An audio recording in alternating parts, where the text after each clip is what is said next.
Welcome to Bonanza Creek, Yukon Territory. We're about 14 kilometers south of Dawson City.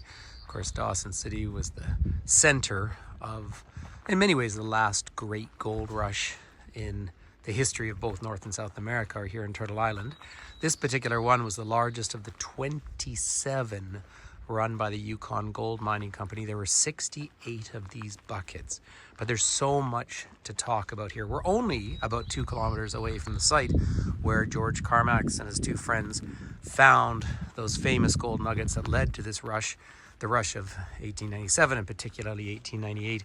People would sail out of Seattle up to Skagway, then walk up the Chilkoot Trail, and then build rafts and travel up to where there were the rapids, the White Horse Rapids, and then they would carry on all the way up here to Dawson. In 1898, something like 30,000 people had made it here, and by the time they'd come here, so much of this creek was already claimed out.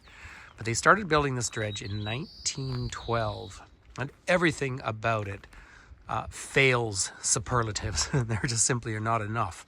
The work that went into this was incredible. So these 68 buckets, I mean, each one weighing, I'm not sure, a ton or something, is only part of the work.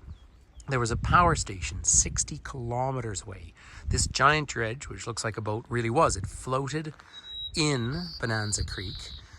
It would float and move up. At first, they put big pistons into the ground and spray in water to melt the permafrost. This could take even years. And then they would start digging down to the bedrock where there was the gold-bearing earth. And these buckets would go down, it would process into this giant machine, come out the back, and they would still have to wash it out. They'd still have to pan for the final bits of gold. That's why we say it all comes out in the wash. But this gives us a sense of what these giant dredges would look like. In an 8-month season, of course, in the dead of winter, they really couldn't work, but in an 8-month season, they would travel about 0.8 of a kilometer or half a mile. They would work 24 hours a day. The noise down through the valley would be deafening. But to talk about how much gold is up in this part of the world, if I just curve around in the distance, these are still, and this is 2024 now, these are active mining operations up here. And all through the ground, if I look down, chunks of quartz everywhere. Now that's one of the indicators of gold. Of course, down in these valleys, all of this land, and we're only 200 kilometers from the Arctic Circle up here, so straight back up that way is your way up to the Arctic Circle.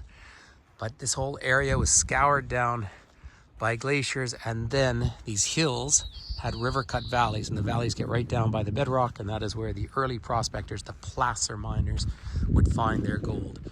Well, some of these dredges worked until the 1960s. Huge source of employment back during the 1930s, during the terrible depression.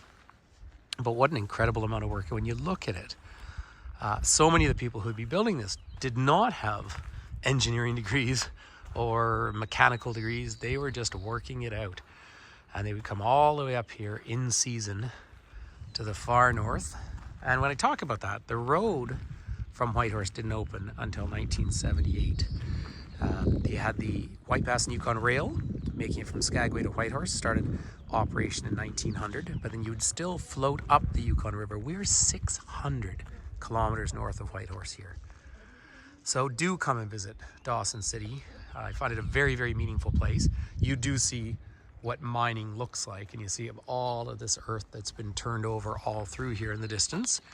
But it is gradually recovering, so that stands for something. I don't think we want our whole world to be mined, but this sort of placer mining is remarkable. Now this morning we spent, about an hour going through the old, well, still current cemetery, and you see people from around the world who came up here to try and find their wealth, and many lost their lives. So the tragedy of these stories and the desperation that is linked with gold rushes the world over is a huge part of modern human history.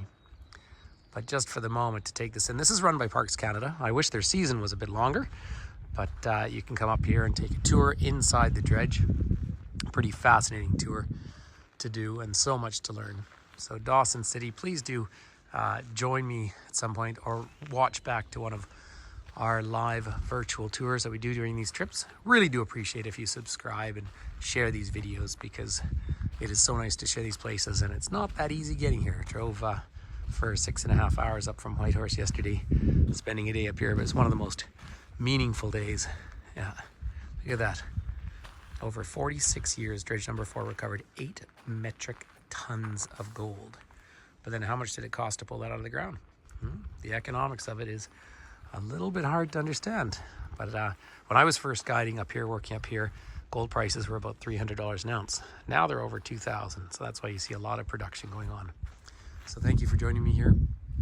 And I hope to see you on a live trip at some point. All right, dredge number 4, Yukon Territory. Thank you.